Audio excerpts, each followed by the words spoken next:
ठीक है, अब आगे बढ़ते हैं और चलते हैं मुजफ्फरपुर की ओर, जहां विधानसभा की कुल 11 सीटें हैं। गायघाट, औराई, मीनापुर, बोचहा, सकरा, कुढ़नी, मुजफ्फरपुर, कांटी, बरूराज, पारू, साहेबगंज। पत्रकारों का इन 11 सीटों पर क्या कहना है कि एनडीए के पक्ष में कितनी सीटें जा रही हैं और महागठबंधन के पक्ष में कितनी सीटें जा रही हैं? 2 सीटों पर कांटे की टक्कर भी बताई गई है। अविनाश, थोड़ा डिटेल में एक्सप्लेन करिए।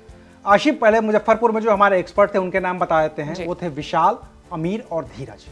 गायघाट पर महागठबंधन की जीत दिख रही है, क्योंकि जनता दल यूनाइटेड के जो कुछ वोट हैं उसको जनसुराज ने काटा हुआ दिख रहा है और इसकी वजह से महागठबंधन के निरंजन राय जीत सकते हैं।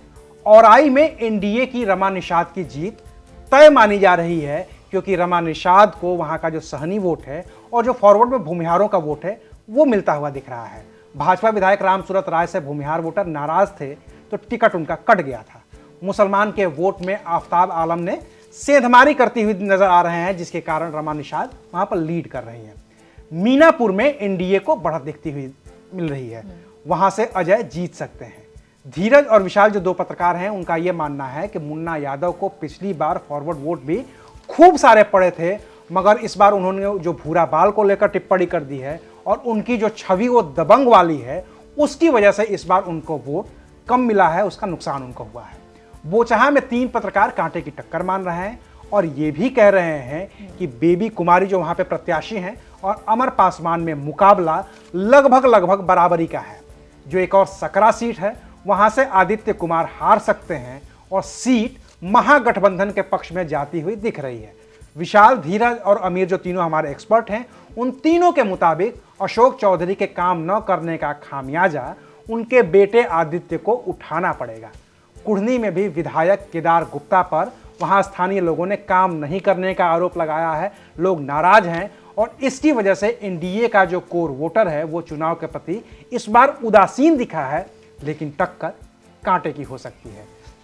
इसी तरह से जो मुजफ्फरपुर विधानसभा है, वहां पर विजेंद्र चौधरी जीत सकते हैं, क्योंकि भाजपा के जो पूर्व विधायक हैं उन्होंने ही एनडीए प्रत्याशी रंजन सिंह का खुलेआम वहां पर वोटरों के बीच जाकर विरोध किया है।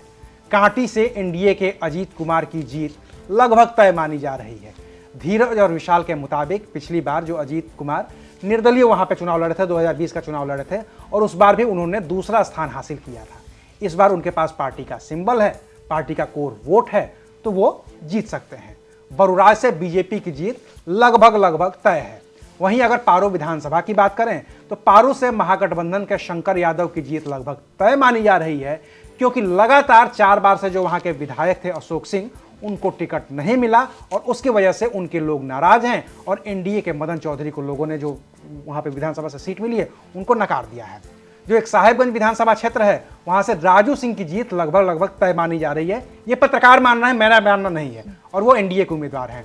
पार्टी के हिसाब से अगर पूरे मुजफ्फरपुर जिले की बात की जाए तो वहां की जो 11 सीटें हैं, उनमें से भारतीय जनता पार्टी को 3 सीट, जनता दल यूनाइटेड को 2 सीट, आरजेडी को 2 सीट, कांग्रेस को 2 सीट मिलती हुई दिख रही है, जबकि 2 विधानसभा सीटों पर पूरी तरह से कांटे की टक्कर है और आखिरी नतीजे में ये 2 सीटें किसी भी पाले में जा सकती हैं।